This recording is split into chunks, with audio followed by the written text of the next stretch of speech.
Welcome students, twelfth class first unit solid state. आज का हमारा टॉपिक है टाइप्स ऑफ क्रिस्टलाइन सॉलिड्स।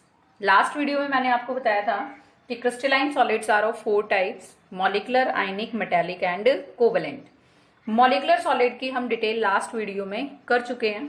आज जो हमारा टॉपिक रहेगा वो क्या है? Ionic solid.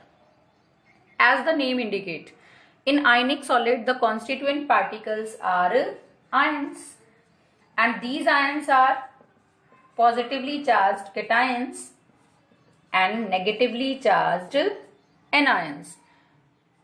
Secondly, जो आपके पास ये cations और anions होंगे, these are held together by the strong electrostatic forces of attractions.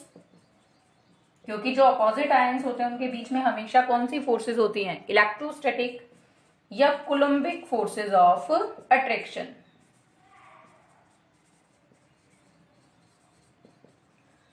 Third, हमारे पास आयनिक सॉलिड का कैरेक्टरिस्टिक क्या आएगा कि जो ये आयंस हैं ये कैसे शो करते हैं? रेगुलर अरेंजमेंट शो करते हैं ना क्रिस्टल लैटिस। अब जो आयंस की ये रेगुलर अरेंजमेंट है थ्रू आउट द क्रिस्टल, उसको हम एक एग्जाम्पल से ले सकते हैं। फॉर एग्जाम्पल, इन NaCl क्या होगा? जो Na पॉजिटिव होगा, each Na positive is surrounded by 6 Cl negative और each Cl negative is surrounded by the 6 Na positive ions. This is the structure of NaCl। मैंने उसका एक स्लाइड पोर्शन यहां draw किया है। ये एक्सटेंड है 3 डायमेंशन में। मीन्स अगर हम इस वाले को मानते हैं एक्स एक्सिस, ये वाला आपके पास वाई और ये वाला जेड, तो ये एक 3 डायमेंशनल व्यू में होगा। लेकिन यहां पर हमने बोर्ड पे इसको ड्रॉ किया है तो वो 2 डायमेंशनल फॉर्म में है। तो अब हम आते हैं अपने इस पॉइंट पर कि रेगुलर अरेंजमेंट कैसे है। ग्रीन इंडिकेट करता है Na पॉजिटिव, रेड इंडिकेट करेगा Cl नेगेटिव। Cl नेगेटिव को बड़ा बनाए क्योंकि नेगेटिव आयन का साइज हमेशा बड़ा होता है किससे? पॉजिटिव आयन से। तो अब आपके पास यहां पर इस पॉइंट को क्लैरिफाई करेंगे कि किस प्रकार से Na पॉजिटिव 6 क्लोरीन से सराउंड है। आपके पास जो ग्रीन है वो किसको इंडिकेट करता है? Na positive. अगर मैं इसके साथ कांटेक्ट में देखती हूं तो कितने क्लोरीन है? 1 2 3 4, ये इधर 5 और एक इधर यहां पर 6। तो means Na positive surrounded by the 6 Cl negative. ऐसे ही अगर हम किसी भी Cl की सराउंडिंग में देखें तो उसकी सराउंडिंग में भी 6 Na पॉजिटिव होंगे। जैसे हमने इस क्लोरीन को कंसीडर किया, ये क्लोरीन कितने Na पॉजिटिव से कनेक्टेड है? 1 2, एक अपर साइड, एक लोअर साइड और एक यहां पर राइट साइड, ये वाला। अब एक की कमी रह जाती है तो मैंने जैसे कहा कि इट इज एक्सटेंडेड। जो आपके पास ये क्रिस्टल स्ट्रक्चर है वो एक्सटेंडेड है। तो यहां पर आपके पास क्या आ जाएगा? नेक्स्ट सोडियम का आयन। तो ये आपको क्या इंडिकेट करेगा? Again indicate the Cl negative ion surrounded by 6 Na positive. किसी भी आयन की सराउंडिंग में जो उसके अपोजिट आयन्स होते हैं वो क्या कहलाते हैं? उसका कोऑर्डिनेशन नंबर। मीन्स अगर मैं आपसे पूछूं कि Na पॉजिटिव का कोऑर्डिनेशन नंबर कितना है तो 6। Cl नेगेटिव का कोऑर्डिनेशन नंबर कितना है? 6, क्योंकि उनकी सराउंडिंग में जो अपोजिटली चार्ज्ड आयन उसको सराउंड कर रहे हैं वो कितने हैं? 6।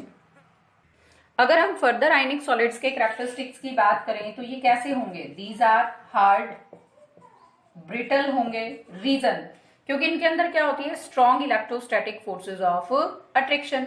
अब फोर्सेज ऑफ अट्रैक्शन ज्यादा हैं तो इनके पास क्या होगा? They have high melting and boiling points. अगर हम इनकी इलेक्ट्रिक कंडक्टिविटी की बात करें तो solid state, this is the solid state of NaCl, यहां पर कोई भी आयन फ्रीली अवेलेबल है ही नहीं। किसके लिए? फॉर द इलेक्ट्रिक कंडक्टिविटी, क्योंकि इलेक्ट्रिक कंडक्शन के लिए हमें क्या चाहिए? Availability of the free ions. तो मीन्स सॉलिड स्टेट के अंदर दीज आर नॉन कंडक्टर। लेकिन अगर मैं इसकी मोल्टन फॉर्म लूं या इसकी डिसॉल्व्ड फॉर्म लूं एक्वस मीडियम में तो क्या होगा? ये डिसॉल्व होने के बाद क्या देंगे? फ्री आयंस देंगे। फ्री आयंस क्या करेंगे? इलेक्ट्रिसिटी को कंडक्ट।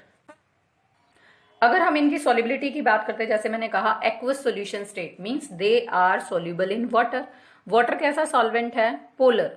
तो इनके अंदर पॉजिटिव नेगेटिव आयंस होते हैं, तो जिसकी वजह से ये पोलर होंगे, तो डिसॉल्व होंगे पोलर सॉल्वेंट के अंदर, लेकिन इनसॉल्युबल रहेंगे किसके अंदर, नॉन पोलर सॉल्वेंट जैसे बेंजीन, CCl4, कार्बन डाइसल्फाइड और इसी तरह के जितने भी नॉन पोलर आएंगे।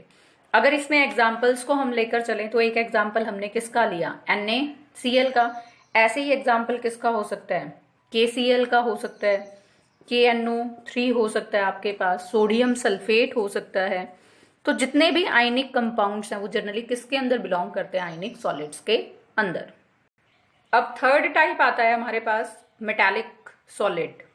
अब मेटालिक सॉलिड जैसे हमें पता है, the constituent particles are the metals, positively charged metal ions होंगे, जिनको नाम क्या दिया जाता है, these are known as the kernels. और जब पॉजिटिवली चार्ज्ड मेटल आयंस होंगे तो मीन्स उनके साथ क्या होंगे, नेगेटिवली चार्ज्ड इलेक्ट्रॉन्स।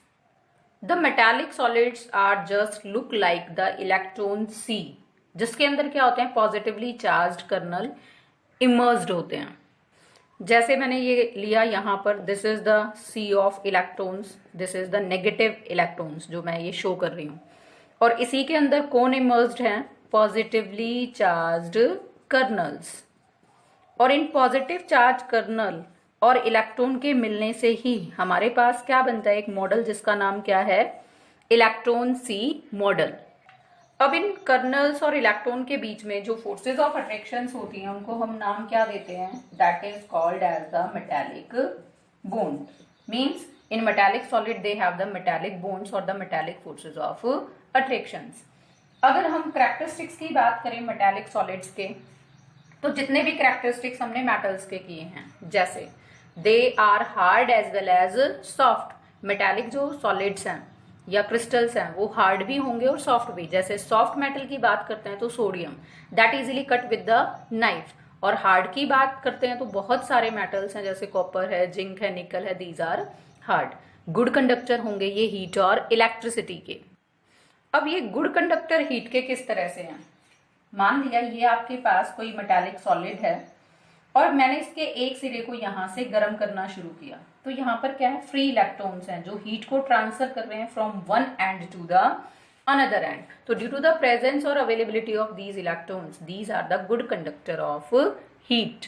ऐसे ही अगर हम यहाँ पर इलेक्ट्रिक फील्ड को अप्लाई कर दें इस तरह से, ये नेगेटिव टर्मिनल और ये पॉजिटिव, तो अब आपके पास क्या होगा, electron starts to flow towards the positive terminal, और इस इलेक्ट्रॉन के फ्लो की वजह से यहाँ पर क्या आएगी, electronic conductivity, means they are the good conductor of electricity.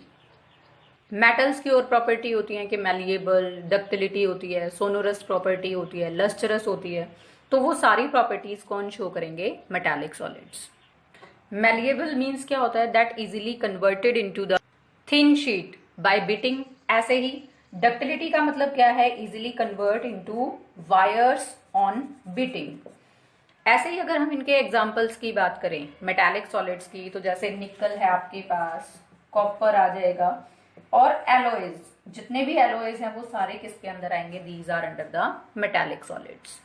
एक और अगर मैं आपसे कंपैरेटिव फॉर्म में पूछूं कि आयनिक और मेटालिक सॉलिड्स में से ज्यादा हार्ड कौन होगा, तो ionic solids are more harder as compare to that of the metallic.